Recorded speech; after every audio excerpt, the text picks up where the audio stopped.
Welcome everyone. My name's Daniel De Bruin. I'm a Vice President of Adventist Health Association. I'm very pleased to have a lifestyle intervention seminar with Dr. Ross Grant on lifestyle influences on brain health. They've just released guidelines, the Royal Australian and New Zealand College of Psychiatry, to say that lifestyle interventions should be considered as first-line treatment. So that has a big implications for us as to what that may be, what can we learn. And I'm very pleased to have international speaker, Dr. Ross Grant with us, who's going to be sharing.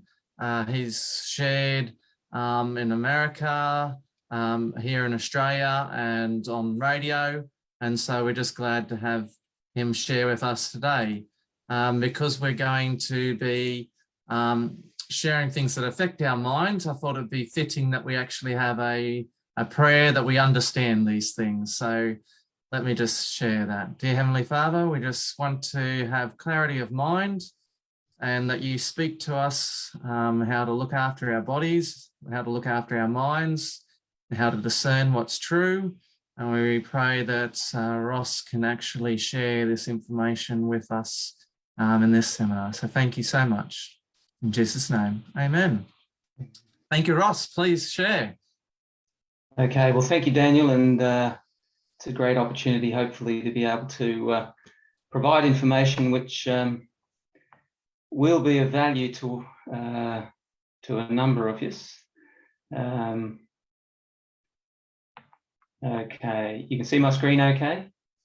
Yes, I can. Thank you. Wow. Terrific. And questions also at the end. So if you, as you go along, you can either put it in the chat box or write it down, and we'd like to answer your questions so we all learn and consider it more. Thank you, Ross. Okay. Well, thanks, Daniel, and thanks for the opportunity, and hi to everybody. So this particular presentation is going to be relatively technical, but I'm hoping it'll be accessible. And as we go through, clearly there's going to be no exam for it anywhere, so it's nice just for people to relax. But hopefully it'll put into context some of the things that you might hear about, particularly in relation to some of the more granular structures of the brain and how they do link up with lifestyle and some of the choices that we make. So lifestyle influences on frontal lobe activity, implications for limbic control and depression, and I'll talk a little bit about anxiety in there as well. So let's just have a brief look at the outline, provide a general overview of the functions of the frontal cortex, before briefly discussing the influence of various lifestyle choices on frontal lobe activity. So I'm using frontal cortex and frontal lobe in the same sort of interchangeably. Reduced frontal lobe function will be discussed within the context of emotional regulation, and it's going to be largely centered around limbic control. Many people have heard about the limbic system. I'll take you through some of the structures so that you'll understand a little bit more directly and how that links to some of the affective disorders and particularly anxiety and depression, because they're quite closely linked. So if we have a look at the brain, this is just a medial image, and it's made up of that outermost layer, that wrinkly layer. That's 6 layers of nerve cells. That's made up of that outermost layer. Sorry? Keep going. Sorry, I had you on Facebook at the same time. Go for it. All right. So that's the outermost layer. That's the wrinkly bit, and that's the bit we do a lot of our thinking with. Around about 14 to 16 billion unmyelinated neurons. We won't go into detail on that, but it's divided into 4 big lobes. And so if we have a look at those lobes, there's the frontal lobe. And the frontal lobe, as we'll talk about, does a lot of our executive functions, our expression, our moral decision making. We'll talk about that a little bit later on, some of the higher level stuff. The parietal lobe, which is responsible for processing all of that information that comes through from our touch, our pain receptors, temperature, sensing limb position, that sort of thing. Then the occipital lobe, which is mostly processing a lot of information from the visual system. And then you have the temporal lobe, which is sitting just above the ear, and that one's spending a bit of time trying to help us understand particularly information that's coming through from our auditory system, from our ears. So we're interpreting language and putting together concepts that come through from what we hear. General overview, a couple of other things. The brainstem contains a number of different things associated with keeping us, basically the autonomic nervous system, functioning. And the cerebellum, sitting at the base of the brain there, is involved in a lot of fine motor control. And just interestingly, the cerebellum remains pretty much intact as we get older, but a lot of the other brain structures tend to deteriorate, and particularly the frontal lobes I'll talk about a little bit later on. A couple of other things people will have come across: the sensory cortex in the parietal lobe and the motor cortex. And the motor cortex is in the frontal lobe, which is why sometimes the sort of structures that we'll be talking about that particularly control emotion are what we call the premotor cortex or prefrontal cortex. So when you hear about frontal lobe, and people will often use them interchangeably, but the frontal lobe itself is most of what we talk about in relation to the sort of structures that we're going to be talking about today involved in emotion. That's actually prefrontal or premotor cortex, so sitting in front of the motor cortex. All right, so the frontal lobe itself can be divided into a number of different regions as well. There's the dorsomedial prefrontal cortex, and dorsal just means sort of at the back of something, and this is kind of using the top of the head in equivalent to the back. So the dorsomedial, the medial is just sitting in the middle. Dorsolateral, so again, top of the brain, but sitting off to one side. Then the ventrolateral, so ventral is sitting down now more towards the front or the bottom of the brain. So then there's the ventrolateral, and then the ventromedial prefrontal cortex and the orbitofrontal cortex. So I'm going to be mentioning all of those. Again, there's no exam for this. You don't have to remember it all. Just know that there's a few different structures, and there's some specific ways in which they interact in order to generate the emotions that we feel and how well we control some of those different emotions. The other one, as I mentioned, was the limbic system, and the limbic system is made up of a number of different structures. But the limbic system is really that part of the brain that controls our emotional responses, or at least gives us some of the initial inputs to our emotional responses, and then the frontal lobes actually help to regulate it. And most of them dealing with survival, fight and flight, reproduction, those type of things. So first one being the thalamus. That's relaying information that comes through from the spinal cord and periphery. Doesn't really process information itself, but it seems to relay it to the right kind of place in the brain.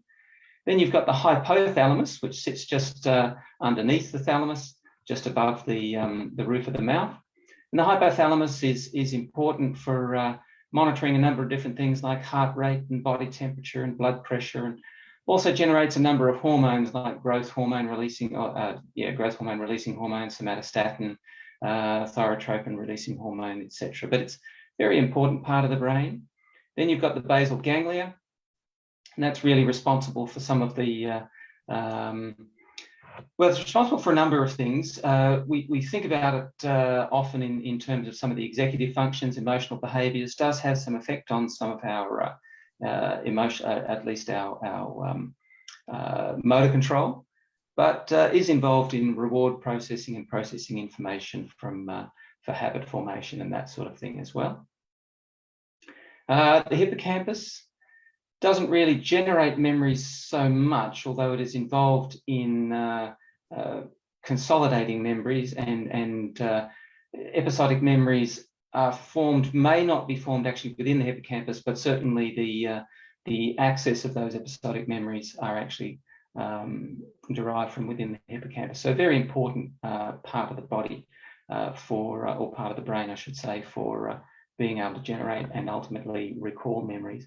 It's part of the brain that degenerates fairly quickly, unfortunately, with aging and with damage to the brain. Then there's the amygdala. The amygdala is what we consider mostly associated with generating emotional response. So we tend to have the fear response associated with that, and fearful memories are formed through the amygdala and its association with a particular activity that's going on. So what's the relationship then between frontal lobes and the limbic system? Well, prefrontal cortex, as I mentioned, the executive functions, planning, problem solving, motivation, decision making, morality, social behavior, learning and memory, reward, attention, that's all coming in the prefrontal cortex. And then the limbic system is associated, that's the system that's involved with our emotional responses, especially our fight and flight responses.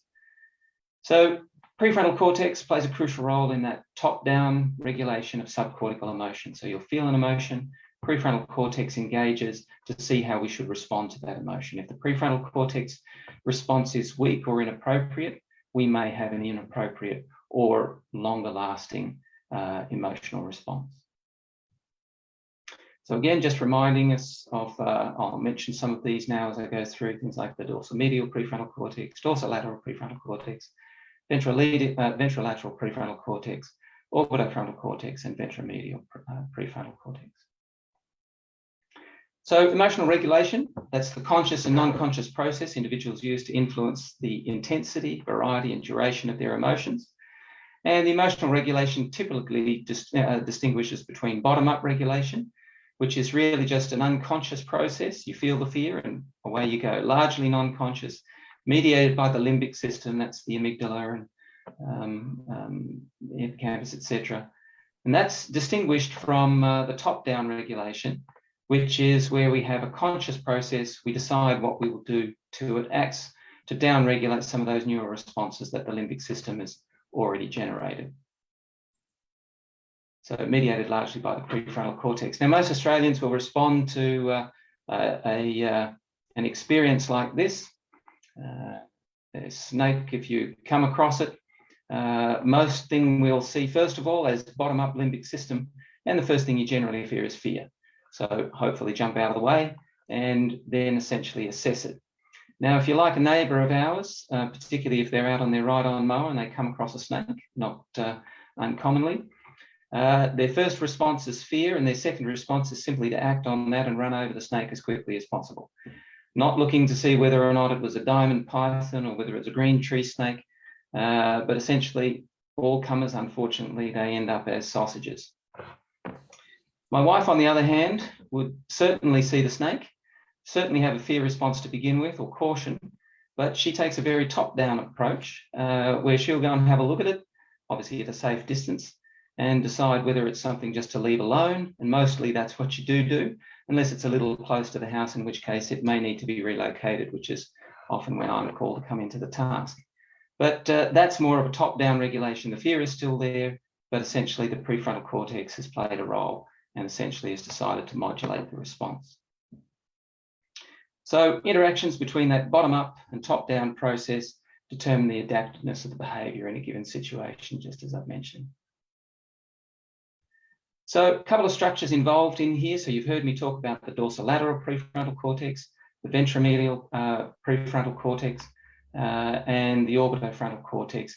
And it's just interesting, this is a little bit more detail, so it's not necessary for people to necessarily get a lot of detail, or at least remember this detail, but it's there just if you wanted to go a little bit deeper. So bidirectional neural pathways connecting the limbic system, medial prefrontal cortex, and the orbitofrontal prefrontal cortex.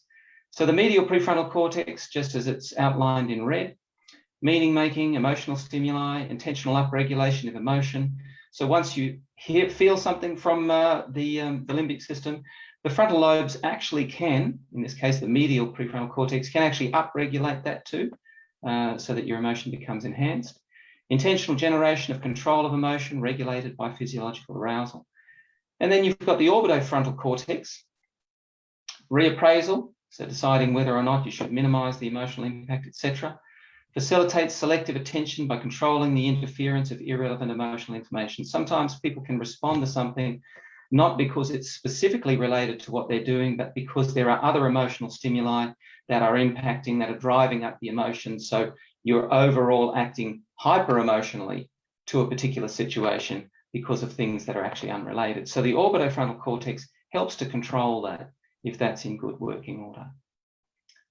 Then you've got the dorsolateral prefrontal cortex and the ventrolateral prefrontal cortex, which are both not necessarily connected directly to the limbic system or to the amygdala. They're in fact informed by the orbitofrontal cortex and the medial prefrontal cortex.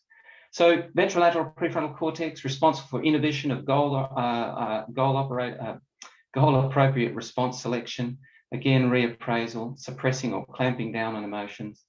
Dorsolateral prefrontal cortex, often called the executive of the executive. If you think of the frontal lobes as being the executive, the dorsolateral prefrontal cortex is considered to be the executive again, reappraising, threat response reduction, essentially taking a second look at it and deciding what we really should do.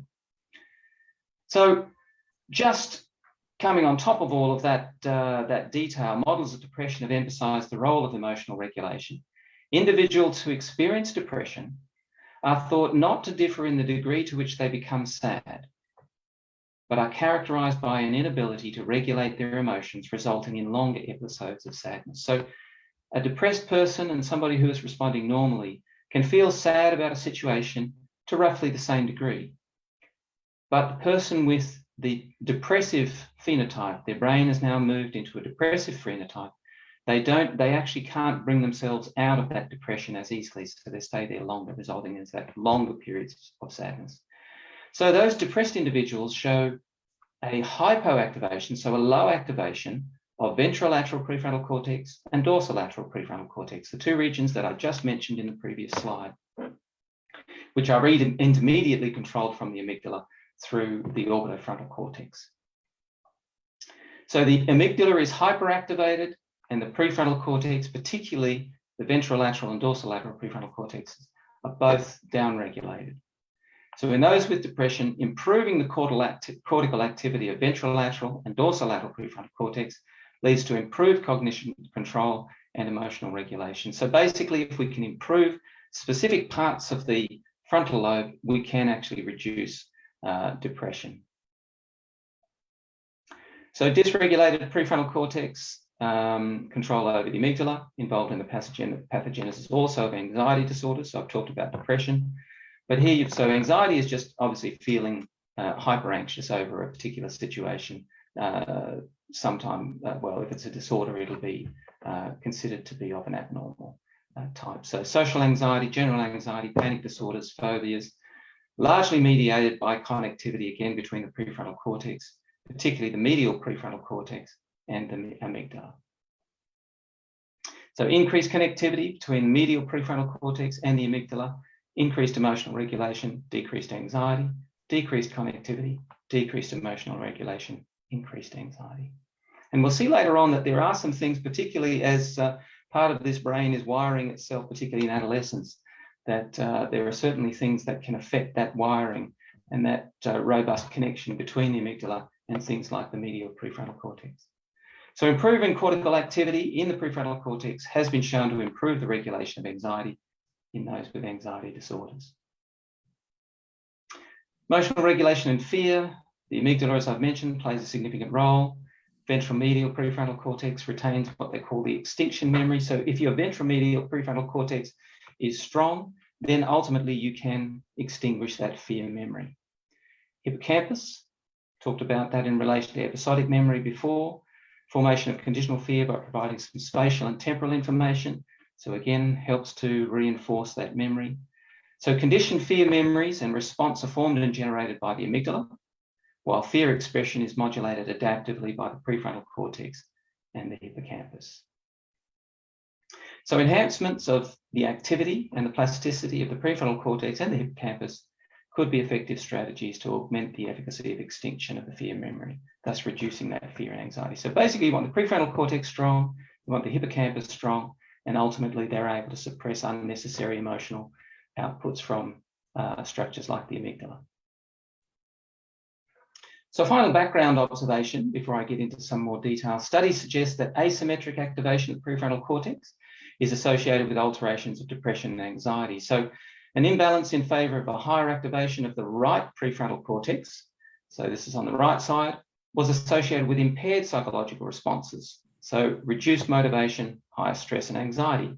Whereas if you could activate the left prefrontal cortex, it improved the psychological response, increased motivation, and higher effect and resilient behavior. So you want your left prefrontal cortex activated. That's going to be relevant when I mention a couple of observations from studies as we go on a little bit further.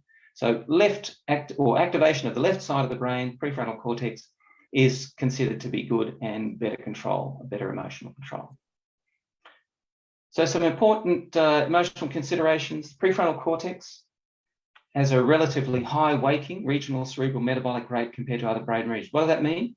Frontal lobes work really hard metabolically. So if they're working really hard, it means they can also be damaged. So as the prefrontal cortex seems to be one of the hardest working of the cerebral tissue, in other words, prefrontal cortex, some of the hardest working tissue in the whole body. The brain is some of the hardest working tissue in the whole body. That includes over the muscles. But it is more vulnerable to deterioration, particularly in the frontal lobes. So, and that could be through aging and lifestyle factors, and we'll talk about those in relation to sleep and nutrition, etc. So sleep and prefrontal cortex activity. Prefrontal cortex plays a role in mediating normal sleep physiology, including dreaming. During non-REM sleep, so non-rapid eye movement sleep, prefrontal cortex has the highest voltage but slowest brain waves. During REM sleep, the dorsolateral, remember I talked about that as the executive of the executive, is deactivated, preventing the waking state. So once it's activated, you wake up. But you've got to deactivate that executive of the executive and then you stay asleep.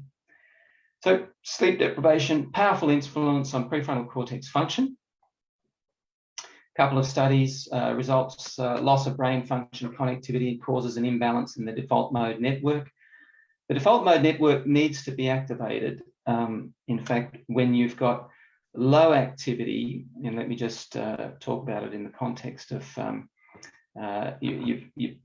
medial prefrontal cortex, low activity when you're engaged in a certain task. High medial prefrontal cortex activity when you're actually not engaged. So prefrontal cortex functions such as working memory, flexible thinking. Now, flexible thinking is all about thinking creatively. I'd love to throw in caffeine here, but we have no time. But caffeine reduces actually your flexible thinking. Verbal fluency, so in other words, you're able to find the right word at the right time. Behavioural response inhibition, in other words, that's emotional regulation. All of these significantly deteriorate if you don't get sleep. So it's significantly impaired by sleep deprivation. Concluded that 36 hours of sleep deprivation in young adults produces effects on the prefrontal cortex similar to those found in normal alert people aged over 60. So if I look at aging and prefrontal cortex activity, human brain particularly affects, or aging of the human brain particularly affects the frontal cortex. Most of the aging called global slowing of responses through the cortex, and there is significant loss of volume with age. It's really interesting in some of these studies, the vast majority of them are, of course, on the average population, which use alcohol quite a bit. There are some studies that actually have shown that if you're a non-alcohol user, that the shrinkage of the brain seems to be significantly reduced. But I'll leave that for another discussion. Deficits in the cognitive function due to healthy aging, increasingly attributed to the prefrontal cortex. Not all frontal lobe activities are impaired. Less prefrontal cortex tasks such as convergent thinking, in other words, you're bringing together information that you've got stored away. Logical thinking is connected through to convergent, and recognition memories, in other words, things that you identify with or things that you've come in contact with in the past, you tend to be able to respond to those easy. So those remain relatively intact with aging. Physical exercise and prefrontal cortex activity, if you want to keep it functioning, moderate intensity physical exercise improves performance of the working memory. Functional near-infrared imaging, that FNIRS, show that physical exercise enhances the prefrontal cortex activity, especially in the left hemisphere. Remember, I mentioned before, the left hemisphere is what we want activated, the right hemisphere not so. So if we've got activation of the left hemisphere, that's a good thing. Particularly for depression and anxiety control. Moderate intensity exercise again was associated with an increase in the volume of the dorsolateral prefrontal cortex. That's what you want, 73 to 78-year-olds. Ventromedial and dorsolateral sectors of the prefrontal cortex are critical neural substrates for depression, and we've covered off on that already. Moderate exercise again, but not vigorous or low intensity, was associated with increased activation of the left prefrontal cortex, and I've mentioned that already. So again, moderate activity. This is the sort of thing that if you were out doing the mowing, particularly if you're out doing the mowing and you needed to get somewhere 10 minutes before you were going to be finished, that's good moderate physical activity. Doing a stroll around the block is not for most people, but it depends on what comorbidities you might have and your age, of course. But anything that's going to sort of make you work a little bit hard, you could still carry on a conversation, but you were going to feel a little on the sweaty side. So less prefrontal cortex activation was also required for any given cognitive task after exercise. In other words, not only were you improving some of the structures within the prefrontal cortex, but the ability of the prefrontal cortex to respond to a particular task was much more efficient. So you actually didn't need to work as hard. Moderate exercise improves function of the medial prefrontal cortex.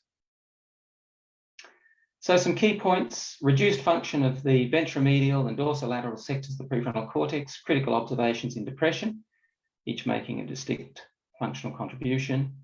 It's interesting, the medial prefrontal cortex, region associated with self-consciousness and self-related mental processes. So the medial prefrontal cortex helps to coordinate self-appraisal process by regulating activity in other areas of the brain. And what's interesting is depressed participants, the medial prefrontal cortex had a greater influence over the posterior cingulate cortex. In other words, increasing self-remuneration. We actually want the medial prefrontal cortex to downregulate a bit, and in people with depression, it upregulates. So there is a constant, that churning over in the brain and reassessing themselves and what they've done and whether they thought it was positive, etc. So a couple of things on nutrition and prefrontal cortex, so fat and sugar. There's many studies that sit in here, and I've only picked up a few, but adolescent prefrontal cortex development is hypersensitive to high-fat diets. Prefrontal cortex and hippocampal inflammation in mice fed high carbohydrate fat diets. What this means is, and particularly during adolescence, there's two times of what they call the synaptic explosion. One happens just after birth when the child is learning to walk and talk and all of those coordinated activities. The second one occurs at around the time of adolescence, from about the time of 12 all the way up to, many argue, up to about the age of 25. But a lot of this is developing from getting the brain developing from back to front, which is what it does. So the prefrontal cortex is the last, ultimately, to be appropriately pruned. And all of that connection can be influenced significantly. And that was what I was saying before about some of the connections between particularly the amygdala and orbitofrontal cortex, and then through to the dorsolateral prefrontal cortex, etc., can be affected negatively if you've got inflammatory activity going on in the brain. And there's no question that high-fat, high-sugar diets certainly do that, and that part of the brain can be hypersensitive. And animal studies certainly show it. Obviously difficult to do in humans. High-fat, high-sugar diet in adolescent rats impairs social memory, resulting in atypical neuroplasticity. In other words, the neurons aren't forming neural networks that are efficient, and interneuron depletion in the medial prefrontal cortex. So again, this is sort of tracking now in a way which is going to make them emotionally less ability to regulate. Diet-induced prefrontal cortex dysregulation due to daily. Now, this was interesting in this particular study. They were provided it daily, but it wasn't ad libitum. They weren't given it all the time. They were just given it maybe once a day, similar to what some children might get in their after-school snack or in their sweets after dinner or whatever it is. But diet-induced prefrontal cortex dysregulation due to daily, though limited, access to a high-fat, high-sugar diet, resulting in impaired fear, extinction, retention, and increased anxiety-like behaviours in male rats.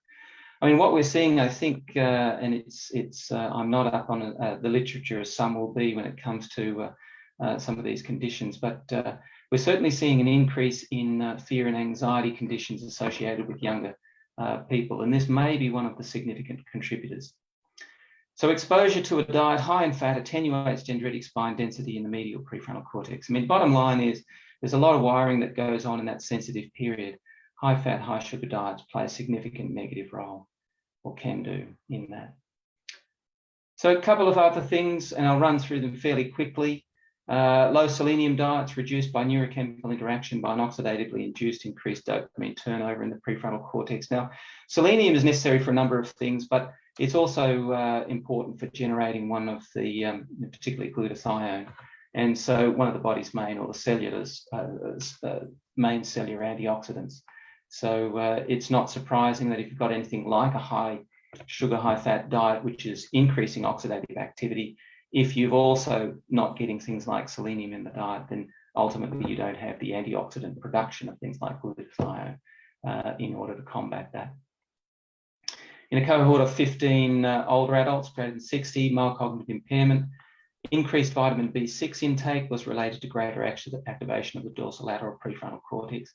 It's interesting, without going through the biochemistry, the B6 is actually necessary for a number of things. It links through to the methylation pathways like B12 and folate.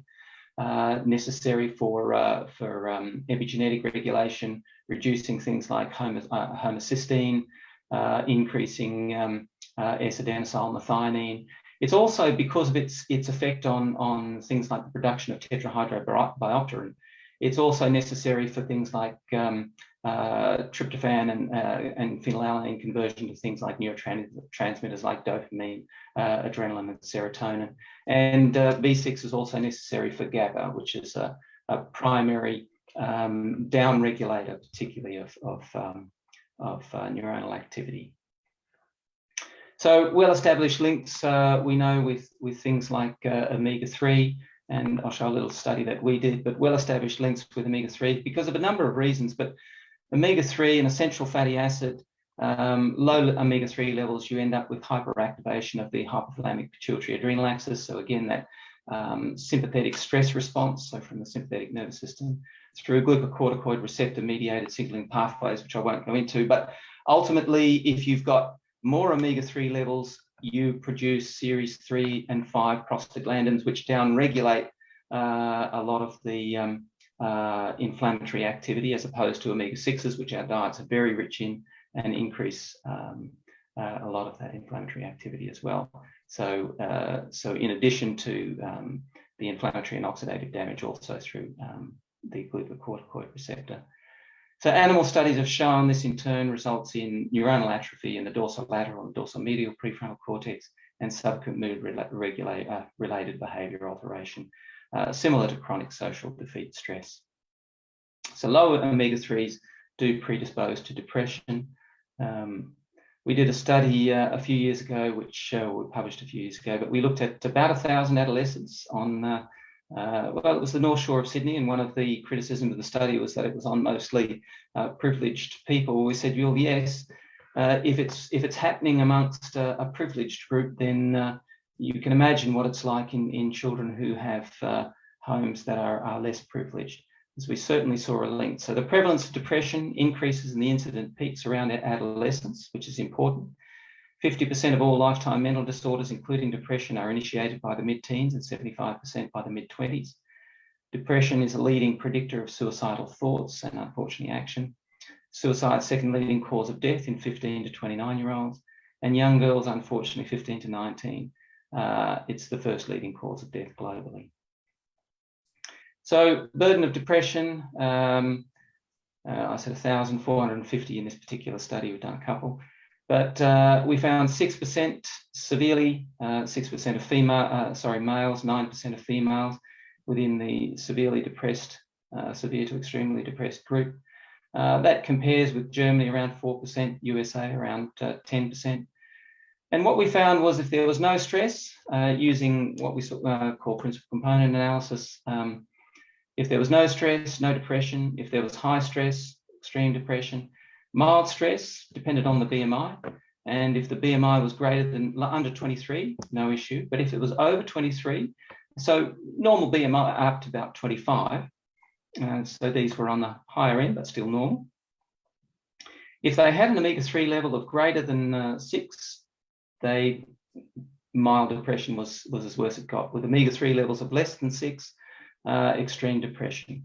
The BMI was 23, there was no more mild depression. So stress was the best predictor of depression in this study. No child with an omega-3 index of greater than 6 experienced extreme depression.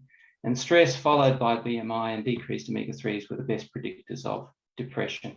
If you took out the stress confounder, then we found sleep played a significant role, particularly if it was less than 6 hours.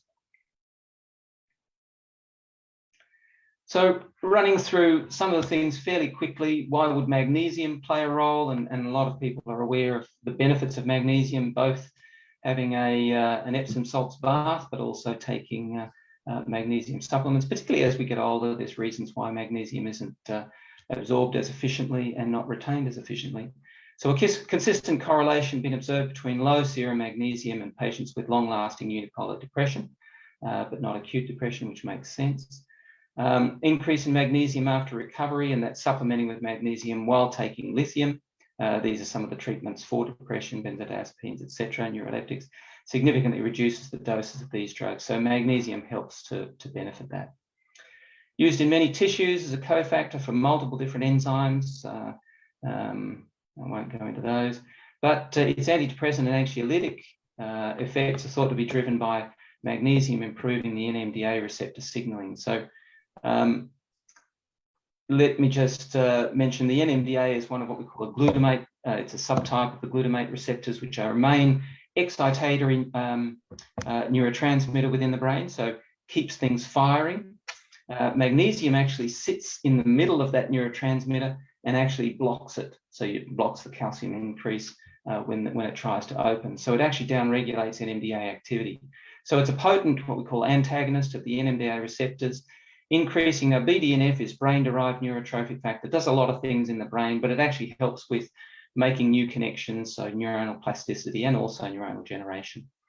Particularly in the prefrontal cortex and hippocampus, so enhancing working and learning memory. So a lot of positive things with having adequate magnesium in the diet. If we look at zinc, second only to iron as the most abundant trace element in the body, they're predominantly found in structures in the brain like the hippocampus, amygdala, and cortex, the areas we're interested in.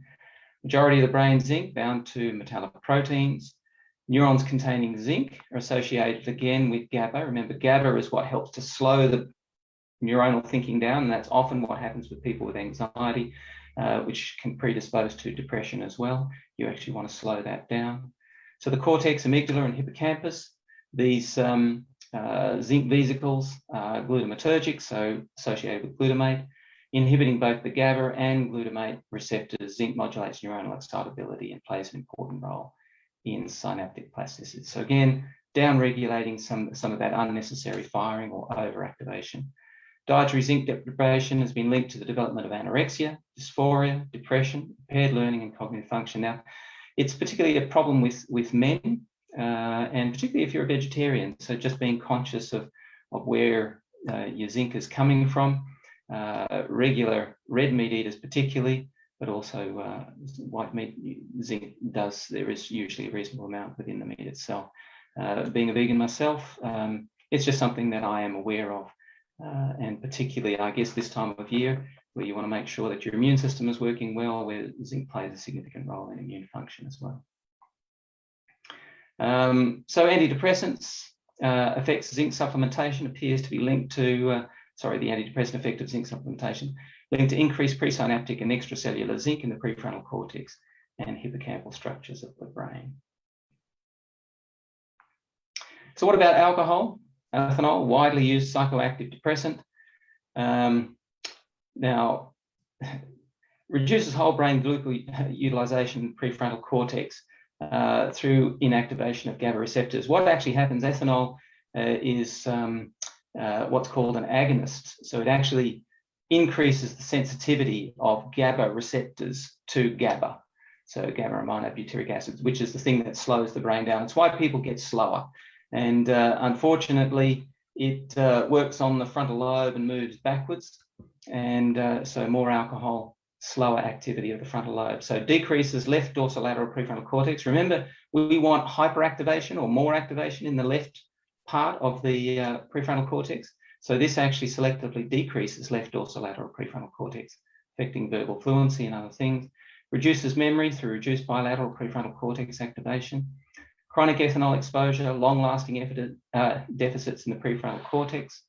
Appears to be more detrimental than cocaine in its negative effects on attention and executive function.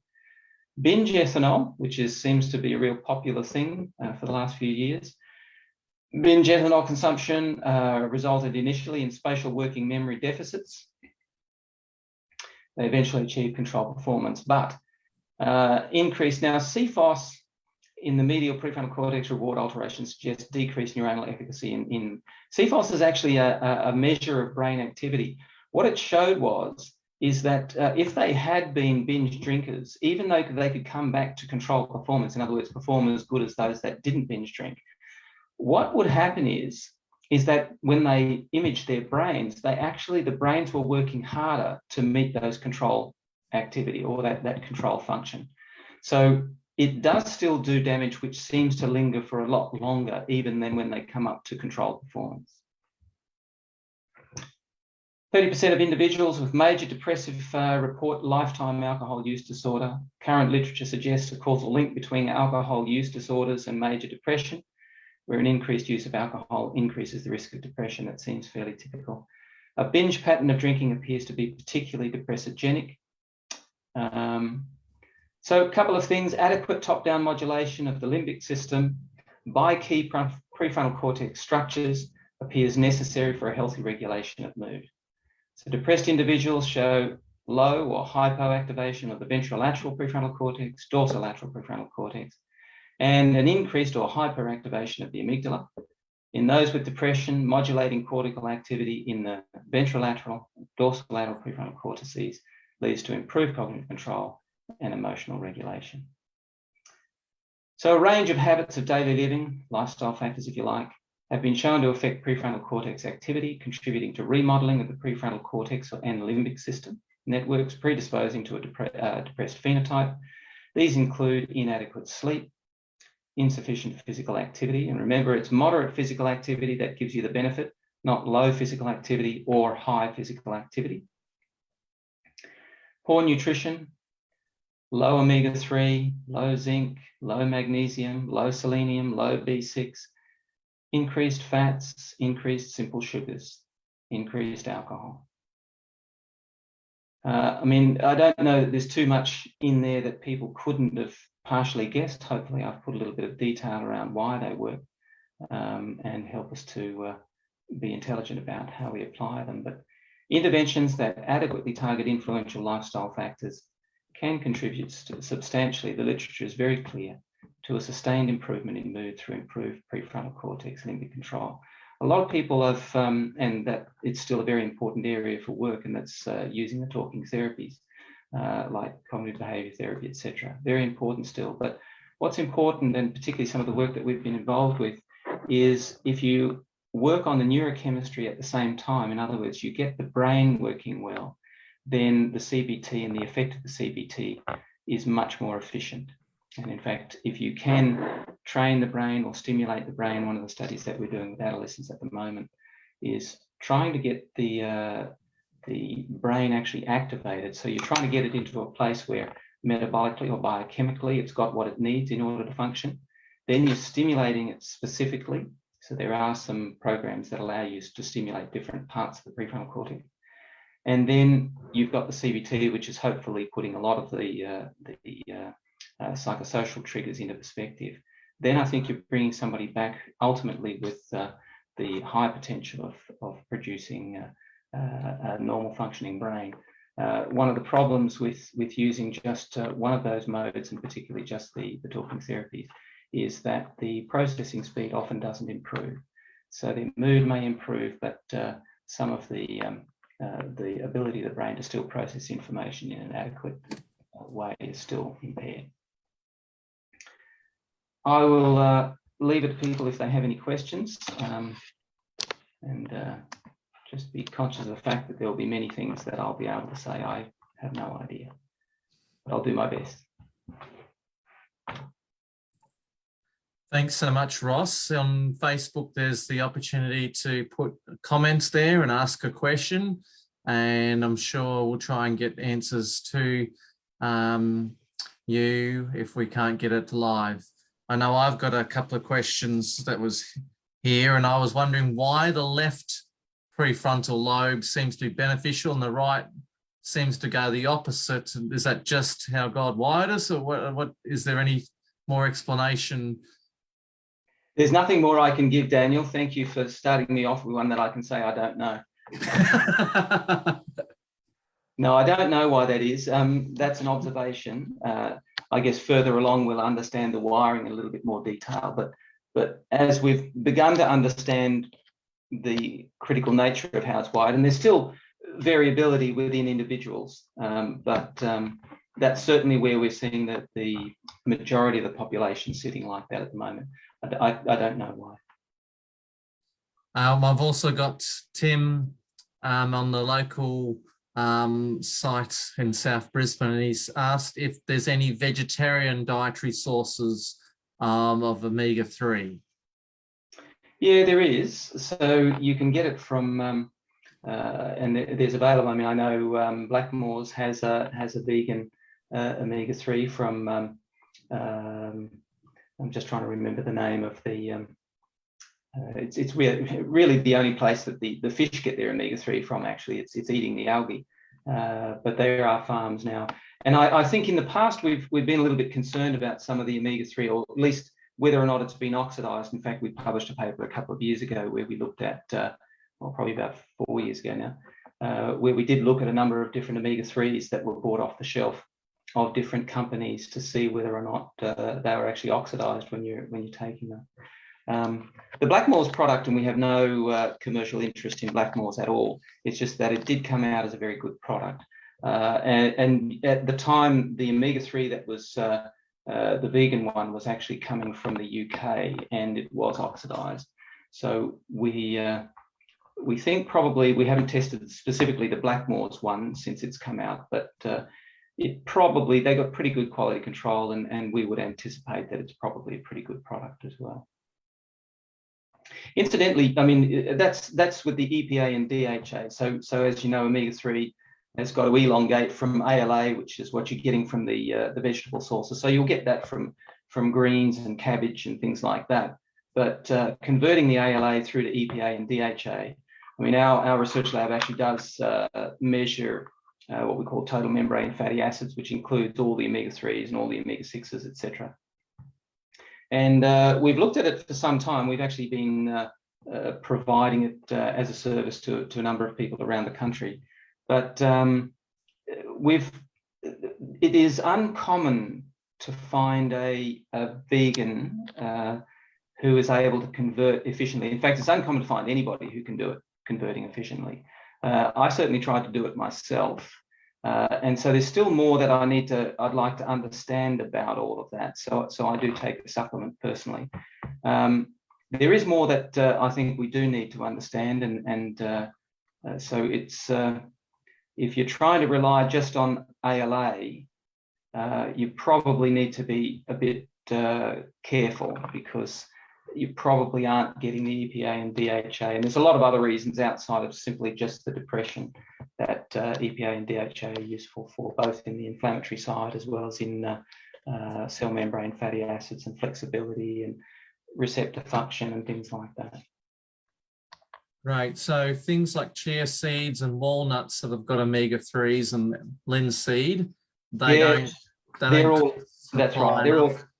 all ALA. They all need to be elongated, and we've got a series of what we call desaturasers, which elongate them through to ultimately things like EPA and DHA, or docosapentaenoic acid, docosahexaenoic acid, which is what ultimately the final products, the EPA for the anti-inflammatory mostly, and then the DHA for cell membrane fatty acid function and receptor function.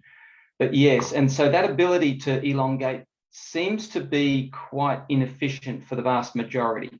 As I said, there are a couple of people that we've come across who, for different reasons, well, I don't know what the reasons are actually, because we haven't characterized them metabolically, but they on a vegan diet have actually, without supplementation, have ended up with quite good levels of EPA and DHA.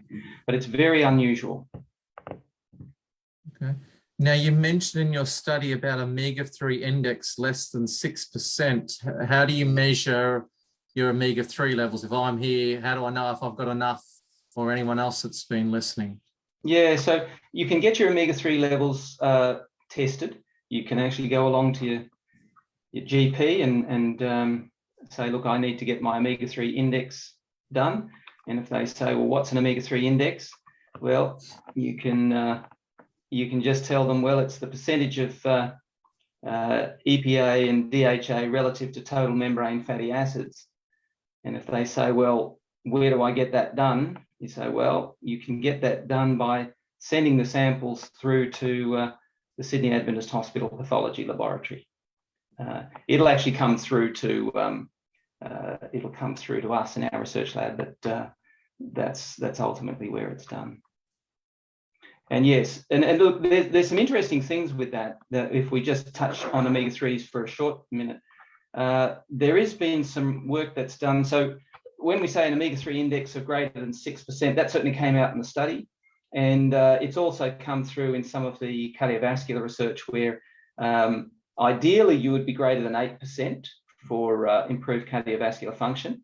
But 6% we've actually taken as an eyeball figure, and most of the clinics will recommend greater than 6%. It's interesting when you start to look at it in relation to the obstetric population, so pregnant mums. And there's been a couple of studies that have been done by a group down in South Australia, where they found that mums who have an omega-3 index, and I think these numbers are right, of less than 4%, have about a 70% increased risk of preterm or small babies. And so they've contacted us in recent weeks, actually, to, well, they haven't actually, it's a Hunter area, but the John Hunter Hospital. But in any case, there's an interest in some of our large obstetrics departments to measuring omega-3, simply so that they can prevent that that preterm birth or low birth weight. So omega-3s are important, and when you think about the importance of a developing central nervous system for a baby, particularly in the last trimester, it makes perfect sense. But at the same time, even with that, you don't want to overdose. So again, getting the measure right is probably ideal. But for most of us, sitting somewhere around 6 to 8% is probably ideal. That's great. Can it be done at other laboratories? Is this a common test, or it's like something unique? It's a specialist test. So we know that, and if the Sonic labs definitely know where to send them. We've got them coming from around Australia. We haven't had any that's actually come from Queensland yet, but that may just be because the labs don't know how to send it through to us from there. So I don't know whether QML, there may even be, I think there might be a lab at the Mater that might do it as well. So they may just send them directly through to the Mater. Okay, we've got another question for our live audience. It asks the question about, has anyone done any studies on B12 in contaminated tank water? I know that wasn't addressed in your question, but you might be able to explain B12 as well that wasn't touched. So B12 in contaminated tank water, I'm not sure what the contaminated tank water, is there any kind of clarity around what the contamination is in relation to the B12? I can talk about the B12 comfortably. And of course, B12 is essential for all cell division, and central nervous system, you tend to feel low B12 fairly early, and of course you end up with the classic megaloblastic anemia with B12 and folate deficiency. But what B12 and folate both do is they maintain methylation pathways fairly efficiently. And one of the things that I would recommend, particularly general practitioners who are listening to this, is potentially looking at homocysteine more commonly, because homocysteine is a good indicator of whether or not the methylation pathways are working well. And homocysteine will go up, and it has its own oxidative damage. It'll actually damage the hippocampus fairly readily, so particularly people who get older, but also for younger persons as well, and damages blood vessels. So that's why it's considered to be a risk factor for cardiovascular disease. But in order for homocysteine to be reconverted back through to S-adenosylmethionine, it's the B12, folate, and B6. B6 sends it down a different pathway. It actually sends it down through to the glutathione pathway, but cystathionine, etc. But yeah, you do need all of them. Now, one of the questions that might, and I'm not sure whether or not this was intended, but in terms of B12, why are we B12 deficient potentially? We do have bacteria in the mouth that produce B12. We've also got bacteria in the lower gut that produce B12, but of course we absorb it within the terminal ileum. And look, I think that there's reasons why we're not probably getting the B12 from the bugs that we should, probably because a lot of our food supply, and even just cleaning our teeth and all the rest of it, have a lot of antimicrobials, which may destroy some of the bugs that are normally producing B12, which we could potentially use. As a friend of mine who did some research on this many years ago, I'd love to have followed it up. We just haven't had the, I guess, the excess funding that we could put in that direction. But I think that problem could be solved, or at least we could understand it a whole lot more clearly.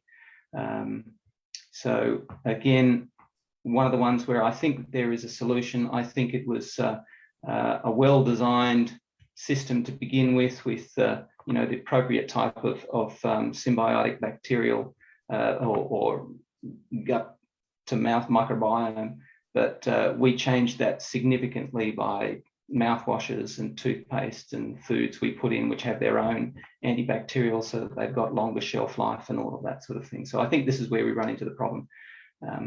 Anyway, that's a long answer to a question that possibly wasn't even asked, so sorry about that. I think the clarification I've got here was the maybe B12 was actually in the tank water from the leaves and the contaminants, the bird poo and so on, the dirt. Oh, I see. Might be a way that if you drank tank water, you may be getting B12. Yeah, yeah. Look, I'm not sure that. Yeah, look, I'm not sure that that will be the case. It would be interesting to have a look at it. There are different cobalamins, and I haven't seen any research on that directly, so I'm not able to really make a comment, but interesting possibility. So there's a question here about what are the observations of antidepressants on depression, mood disorders, and anxiety? Yeah, so I mean, there's a mixed bag here, and it just depends on the person. I think that and my statistics might be slightly out, but I think it is around about 50% efficacious. We know with the classics and even the newer ones, actually the SSRIs, the SSNRIs, or SRNRIs, and some of the ones even having an effect on melatonin, etc. But these all generally take around about 6 to 8 weeks for the antidepressant effect to kick in. We're not exactly sure why that's the case. There's a whole lot of remodeling that goes on both in the development of depression, so remodeling of the neural structures, synaptic connections that are going on, and that's happening also with medication. The talking therapies seem to be about as effective as the others, and if one particular class of antidepressant doesn't work, well, then another class might be effective. They all have side effects, which can range from increased weight to sleeplessness to increased risk of unfortunately things like suicide and exacerbation of depression. So it's nice not to have to track down that route. However, it would be, and I don't manage patients with this, and this is purely theoretical at this stage, but it is something that colleagues of mine who are directly involved in the management of people with these conditions. But when somebody is acutely unwell, particularly if there's suicidal ideation, you really want to do something as quickly as possible. Now, what we would always argue is from a lifestyle point of view, we would love to provide opportunity for them then to be able to make changes that are going to allow them to be able to operate without having dependence on any kind of pharmacotherapy, if that's possible. So that's the caveat there. Unfortunately, I mean, we have some programs that are sort of community-based depression recovery type programs. We don't really have any centre or any, I don't think we're set up well enough yet to be able to take real clinical patients. And it is certainly one of a dream of mine and a colleague that I've worked with, a psychologist for a number of years. So anyway, like I said, I mean, my background is neuropharmacology, so the side effect profile of all of these can be quite severe, whether it's anxiolytics or antidepressants or even neurodegeneratives.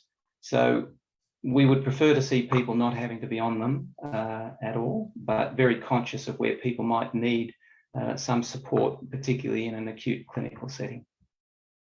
Now, I wanted to just ask this question. A lot of people are turning towards mindfulness as a way of treating their mental health versus obviously prayer, which is a Christian belief where you meditate on what are promises and things versus obviously emptying the mind. Have you seen any, or can you comment on research and the effect on obviously our emotional control? Yeah, I can. And this is a huge area because mindfulness has been now really well integrated into the psychological therapies. And look, at one level, the way mindfulness can be practiced, and mindfulness, and there's a broader definition for this one, so I'll try and be careful and not step outside of my area of expertise. But the interesting thing is that bringing people's thinking out of negative spirals or going through negative rumination, etc., that's positive. And so some of the techniques of mindfulness can be effective at doing that. One of the problems that I have with mindfulness is it moves from the positive, in other words, bringing people's thinking to the here and now, not letting it stray into areas which are going to increase that rumination, that type of thing. That's all positive. What tends to happen from there, though, and I've certainly been at conferences and presented at conferences where other speakers coming after me, and I've had some time to spend some time with them, where they move then very quickly off into more of the esoteric type emptying the mind, moving into meditative or Eastern meditative practices.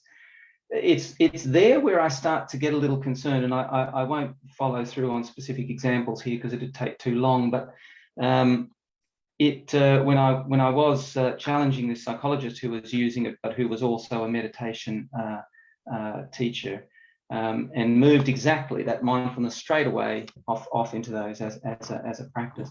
When I challenged them on the efficacy of that, her comment to me was, "Oh, you think too much." Well, I'm not sure that's necessarily a bad thing. And it's interesting that the literature that's come out, and it has been starting to come out over a few years now, but there are practices associated with some of the meditative practices, particularly when you're purposely, and the classic is that you actually try and reduce prefrontal control. So you're trying to actually disconnect or uncouple frontal lobe activity from emotional experience. And depending on the person, about 80%, if I'm right, and it's been a while since I've had a look at it, it was 2017 that paper came out, but where they were actually looking at the adverse effects of some of these meditative practices. And around 80% would experience significant psychological distress at some point, including anxiety and psychotic hallucinations and other psychotic disorders. So I think given the potential and given what they're playing with, it makes sense. I would love to see us as what I think is actually an enlightened path from that perspective, and I probably shouldn't use those terms because they'd be misunderstood. But I do think that we have effectively a health heads up because of the foundation on which building our understanding of health on the Bible and ultimately our advanced understanding through the spirit of prophecy. I think that there is some far better techniques that could be developed, and I would love to see our Adventist health professionals working more in that path. I've got another question here. You mentioned about high fat, high sugar during adolescence, and I was intrigued because you can obviously have sugar from fruit and from dried fruits. You can obviously have fat in nuts, which is not animal fat, but plant-based fat. Was there any differentiation of the source, or does it not matter? Yeah, so the first, I'll make the first comment. In relation to the damage, particularly of sugars, it's primarily the sugar spike. So, and you could classically just call it the glycemic index. So anything that's going to push a sugar spike, whether or not it came from, doesn't really matter what the source. If it produces a sugar spike, its glycemic index is probably above mid-range, so probably above 50 or 60, then I think you'd need to be conscious that that's probably going to hurt you if you're taking a reasonable amount of it. So a bowl of ice cream, that's going to be way up there. Now, if you're using whole foods, so not dried fruits, if you're using whole fruits, recognizing that, of course, over the last number of decades, probably century or more, farmers have been trying to produce more fruits, whatever the fruit is, but make sure we have more and more sugar. I mean, I don't know whether you guys ever remember having some of the wild type blueberries, but we used to get them on a regular basis till we couldn't get them anymore. And comparing those with what you do now buy as a blueberry, you know, it's just chalk and cheese. I mean, you know, the wild blueberries are intensely rich in polyphenols and phytonutrients and quite low in sugar, whereas that's quite different now. So recognizing that that has been a shift, one of the benefits of having the whole food, and this is not necessarily the dry food, but the whole food, is that the glycemic index tends to be quite muted because of the volume you're taking in, because you're taking it in with sugar, and you've also got quite a lot of fiber there. So it's unlikely to produce, in most cases, a significant sugar spike. I'm sure we could come up with something that could still do it, but in most cases, it'll be blunted appropriately.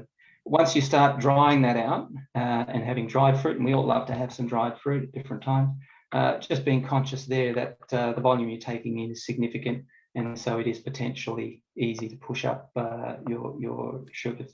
When it comes to fats, yeah, look, it's if we want to produce a very efficient inflammatory response, and we're just looking at a study we've wanting to do at the moment, where we were just reviewing the effect of different oils on particularly inflammatory activity, and particularly how that affects blood vessels. So saturated fats are one of the best ways of doing it. In fact, putting some fat and sugar together, and you'll do it quite nicely. We did an ice cream study some years ago and can show that, yeah, you do get a nice rise with both the sugar and the fats. But you can also do it with some much loved oils. In fact, olive oil can do it beautifully. The oleic acid, people talk about the importance of oleic acid because of its link with the Mediterranean diet, etc. Well, there's no question that you can increase inflammatory activity and damage blood vessels by having too much olive oil. So I do think we need to be a little bit conscious. I was at one stage a big advocate for olive oil. I'm certainly not that now, and there's been quite a few studies that have been done since then. And while I advocate small amounts of extra virgin olive oil, fantastic. But like anything else, overdoing it and you run into trouble. So yes, you could still overdo it, particularly if you're going to do nuts like, and this is one of the, we do need to get a little bit of a rein in, I think, on the use of certainly things like coconut oil. We, often for vegetarians and vegans, they will, you'll have these recipes that are just chock full of coconut oil. Very effective saturated fat, certainly significantly increases inflammatory activity. So just being conscious of that. And I know there are some things in there that potentially could be positive, but by and large, no. And I guess we'd say the same thing with cashew nuts, macadamia nuts, both high in saturated fats. So being conscious of what you're taking in, I think, and not overdoing it. And I think that handful of nuts a day is probably pretty wise, which means you can't have too much of a cashew cream then. And we've been working for some time on improved ways or better ways of actually developing creaminess and getting tasty foods and all that sort of stuff, particularly with much lower oil. But we've got more work to do. That my colleague will come out with hopefully a recipe book within the next, well, we hope within the next year anyway. That's great. Thank you, Ross, for answering so many questions. We've got people that have been listening from Dalby, Innisfail, Rosewood, Chinchilla, New South Wales. So we're just really glad to have reached out to lots of people. We've got one question here about, is coconut cream the same as obviously coconut oil in its effect? Yeah, so coconut cream is just got a few other components than the straight oil, but it is the saturated, which is a medium chain saturated fat. So it's not to say, like all of these things, that there isn't a place for using them. It's just that what happens is that we tend to go overboard with it. And you should be using it in moderation, like most things, particularly if it's a, fatty or sugary substance. And I think one of the problems too is that as our diet shifts and we use more, we tend to want to use more and more. Whereas if we moderate it back, look, I'm tempted to sort of go into one of the things that I've been doing for the last probably year and a half now, which is for different reasons, but we've got some techniques that allow us to do what we call pulse wave velocity, so we can actually measure the effect of different foods and that sort of thing on our basically endothelial function. So endothelium is the cells that line the blood vessels, particularly the arteries, and so we can look at arterial health fairly straightforward. Now, we've run into some problems just recently because our transducer just doesn't seem to want to work in high humid climates the same way as it worked in Sydney. But yeah, it's a fascinating area, and I'm quite convinced that a lot of us are damaging blood vessel health with inappropriate use of some of these things, whereas use of small amounts in a temperate way, we could enjoy them but not hurt ourselves. So questions come through. Can you suggest some foods with anti-inflammatory properties? Well, lots of whole foods have anti-inflammatory, and they can work at, so anti-inflammatory, mostly you want to be able to, so there's two reasons why the immune system gets switched on. The immune system gets switched on because there's damage to tissue, and because there's some form of foreign body there, and microbe of some sort usually. So the foods that are going to be good to reduce inflammatory activity are going to hopefully reduce oxidative damage, which is occurring as a result of, high sugars and high fats will both put up inflammatory activity and oxidative activity. So foods that you want are foods that aren't going to drive those pathways, and in fact can down-regulate some of those pathways in classic NF-kappa B type reduction. And that will come through from as simple as greens. So green leafies. If you want to do something good for yourself, get more green leafies into the diet. And I keep telling myself that, and I want to have at least a cup a day. If I can get to 2 cups, that's fantastic. So green leafies, doesn't matter whether it's spinach or kale or lettuce, particularly the romaine lettuce, where you've got more of the lutein. And it's interesting that there is a link, in fact, with some of the lettuce that if you take those lettuces that have got a little bit of bite to them, that probably is the lutein, and I'm going to link that back to sleep, because what they do is they actually activate GABA, which then down-regulates potential for anxiety. So you probably never thought that eating lettuce was good for your anxiety and sleep, but it is. So greens, great in terms of anti-inflammatory and antioxidant. So that'd be the first place I'd go. Then you start wanting to get things that have got plenty of vitamin A in them, and there'll be other phytonutrients in there as well. But certainly if you do sweet potato and pumpkin, so make sure you have plenty of those in there. Then you want to start looking at some of the fruits and veggies. And yes, an apple a day. Well, I don't know whether it really did keep a doctor away, but The apple is good for a whole variety of reasons, but they do tend to get very sweet. So you know, if you're happy to go with the more Granny Smith type, that's probably even better. I still eat the red apple, but the Granny Smith is probably more ideal. But then getting things that have got lots of color in them. So all the berries, and as I said, if you can get the more heirloom variety, we have a good friend of ours who has a business called the Lost Seed, and so mostly veggies for theirs. But again, you know, that's, you know, the purple lettuces and the black Russian tomatoes and all of that. All of those. Really, I mean, if I were to keep going, I would, and I'm just starting to talk about then the cruciferous vegetables and things like that with sulforaphanes and or some people call it sulforaphanes, but yeah, all of these have very good anti-inflammatory, antioxidant effects. Basically, if it's a whole food and you can get a good variety of it and you get lots of color, just go for that. That's your best bet.